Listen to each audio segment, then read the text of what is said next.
Okay, this is the Model the Earth as an Egg activity. To hear this read to you by Mrs. Tomlinson, you clicked right here.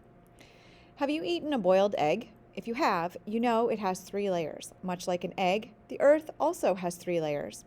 An egg has a thin outer shell. Earth does also. It's called the crust. If you run your finger over an eggshell, you will feel small bumps. The shell can be thicker in some parts than in others. The Earth's crust is like that too. The crust of the Earth is very thin and rigid compared to the other layers. There are 2 types of crust, oceanic and continental. Beneath the ocean, the crust is only about 5 kilometers thick. The average thickness of crust below the continents is about 30 kilometers, but under mountain ranges it can be as thick as 100 kilometers.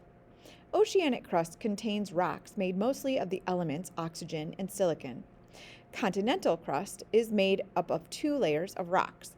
The top layer is made of granite. The bottom layer is basalt. Elements in the Earth's crust include aluminum, iron, sodium, and calcium.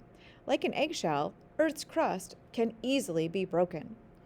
The crust is the upper part of the lithosphere. This is the solid top part of the Earth.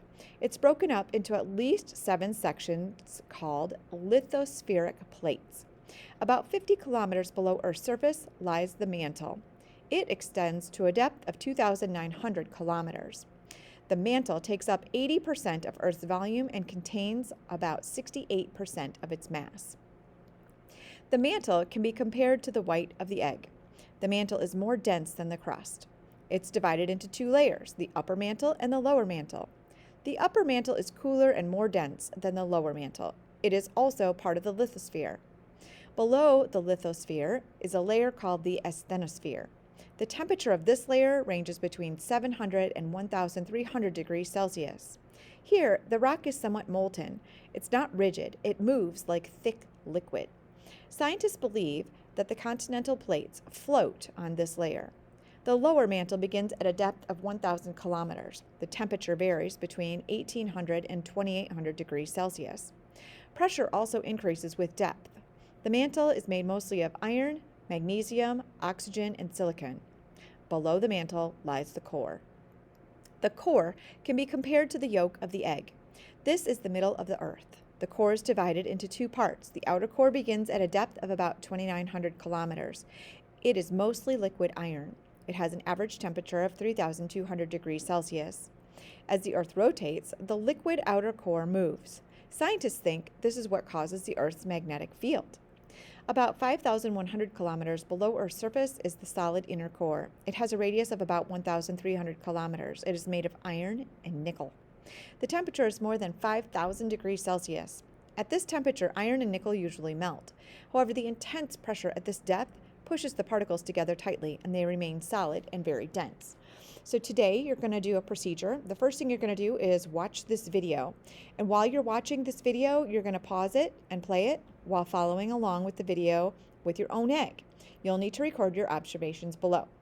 So you're going to draw a diagram of the egg after the shell is cracked and compare it to the surface of the Earth. So you'll need to make some drawings here, some drawings here. You'll need to write some terms here, answer the question, how does this relate to plate tectonics? And then tell me, as you push or pull apart the shell or plates, what features of the surface of the Earth are represented. Name 2. Once you have cut the egg in half, you want to compare it to the layers of the Earth. So you want to label the egg, these 4 layers, and you want to label the Earth, these 4 layers. Be able to answer these questions below because you'll need to submit the answers on a Google form. Number 1, which layer of the Earth is represented by the crust of the egg? Number 2, which layer of the Earth is represented by the white of the egg? Number 3, which layer of the Earth is represented by the outer yolk of the egg? And number 4, which layer of the Earth is represented by the inner yolk of the egg? And number 5, why are models important? Hopefully, you're all set and you're ready to begin the lab.